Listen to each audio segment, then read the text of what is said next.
दर्शक बंधु माने गोटे नुआ ओडिया कहानी की आपण मानक पुणी थरे स्वागत। भक्त पाखरे भगवान हारिले। अनेक वर्ष तलर कथा। उत्तर प्रदेशर आग्रा अंचल दासपुर नाम एक छोटिया पल्ली गाँ थिला। आउ सेई गाँ रे प्राय नीच जातिर लोके बास करुथांती। थरे जणे चमार घरे डौल डाउल सुंदर पुओटे जन्म हैला। बापा माँ खुशी होई तांको पुओटर नाम रखिले रवि दास। पिलाटी दिनकु दिन सबुरी स्नेह आदर पाई बढ़िबाकु लागिला। ता मनरे केही केबे भी हेले कौनसी कष्ट देउ नथांती। समस्ते ताकू खूब भल पाउथांती। काहेकि ना एमिति शांतशिष्ट सुंदर पिलाटीए आउ काहार भी नथिला। सुख तो आउ सबुदिन रहे ना, सुख परे दुख आसे। हठात से पिलाटीर माँ मरीगले। होश आसिला बेलकु रवि दास को मालूम हैला जे तांकर निजर बोली केवल बापा और बड़ भाई। एके तो गरीब घर, पाठ साठ पढ़िबाकू संबल नाही। पुणी नीति रोजगार नकले पेटकू दाना खंडे मिलिबो नाही। बापा भाई जोता तैयारी करी चलती। से रवि दास मध्य तांका बापा भाई सहित मिसी जोता तैयारी करे। सप्ताहरे थरे सेमाने बजार को नहीं जोता बिकती एवं सेथिरे सप्ताहक पाई खाद्य जिनिस एवं अन्यान्य सरंजाम किणी आणती। रवि को 12-13 वर्ष होई जिबारु थरे तार बापा ता हाथ रे किछि जोता दे बजार को पठाइले। रवि दास बजार को जिबा समय देखिले जने काठुरिया खूब कष्ट रे छोटे छोटे चालू थाए।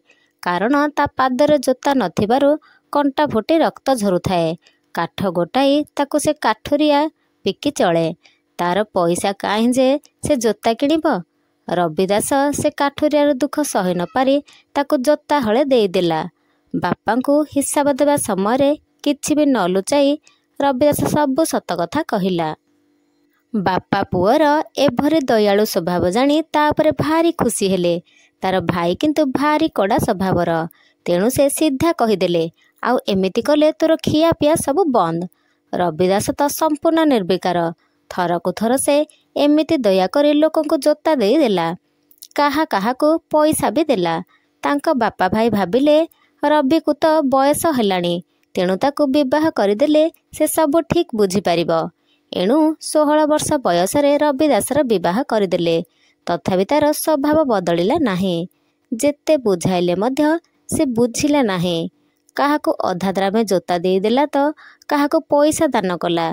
शेषरे अतिष्ट होई बापा भाई से रवि दास को अलगा करदेले।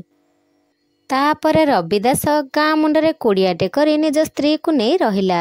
दुहे मिसी जोता तैयारी कले। मन लाखी स्त्रीटे मिलिथिबारु रवि दास निजको धन्य मणिले। कारण तांका स्त्री मध्य तांकरी परि दयाशील थिले। दुहे गरीबंक सेवा करी काम करी सुखरे चलुथांती। भगवान का नाम भी नेउथांती। रवि दासंक कार्य मुग्ध होई भगवान तांको परीक्षा करिया पाई एक बुढ़ा ब्राह्मण बेशरे पहुँचिले। रवि दास जोता तैयारी रे व्यस्त थाई मध्य भजन गाउथिले। तांको स्त्री पाखरे बसी चिरा लुगा सिलेई करुथिले। भगवान कहिले, रवि दास तुम सेबारे समस्ते मुग्ध। तमे खूब गरीब, बहुत कष्ट करुछ। मते जणे साधु ए पत्थरटी देइथिले। एहाको छुआई देले लुहा भी सुना होई जिवो। मु तो ब्राह्मण लोक, जजमान करी चलुछि। तेणु तुमे याकू रख, सुखरे चलिबो। लोकंकर सेवा भी भल भाबरे करि पारिबो। दान धर्म करि पारिबो। एभली उपदेश पाई रवि दास कहिले, महात्मा मु तो गाधोई नाही, ताकू छुईबा ठीक हेबो नाही। आपण ताकू कन्नारे गुड़ाई मो मुंड उपरे एई चाଳରେ खुशी दियंतु। मु गाधोई सारी ताकू ने यथा स्थान रे रखिबी। ब्राह्मण रूपी भगवान सेया करी चलीगले। अनेक वर्ष बीतीगला। रवि दासंकर बयस बढ़िला। दाढ़ी बाल भी तांकर पाची आसिला। पिला छुआ स्त्री को धरी सेमिति से काम करी चलुथांती।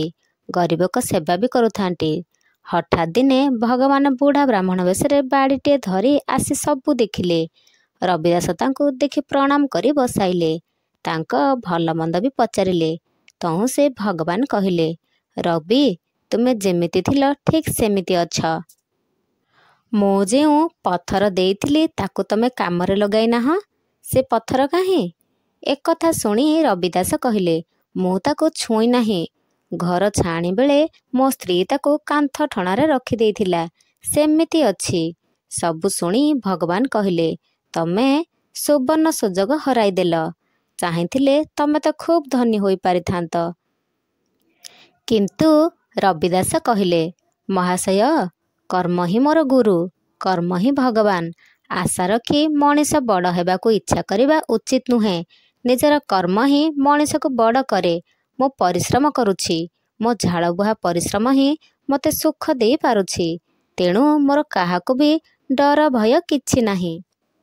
ପରିଶେଷରେ ଭଗବାନ ରବିଦାସଙ୍କୁ ପ୍ରଣାମ କରି କହିଲେ, ରବି, ମୁଁ ତୁମ ପାଖରେ ହାରିଗଲି। ତମ ହିଁ ମୋର ଗୁରୁ ହୋଇଗଲ। ରବିଦାସ ଜଣେ ମହାନ ସନ୍ଥ ଭାବରେ ଯୁଗ ଯୁଗ ଅମର ହୋଇ ରହିଛନ୍ତି।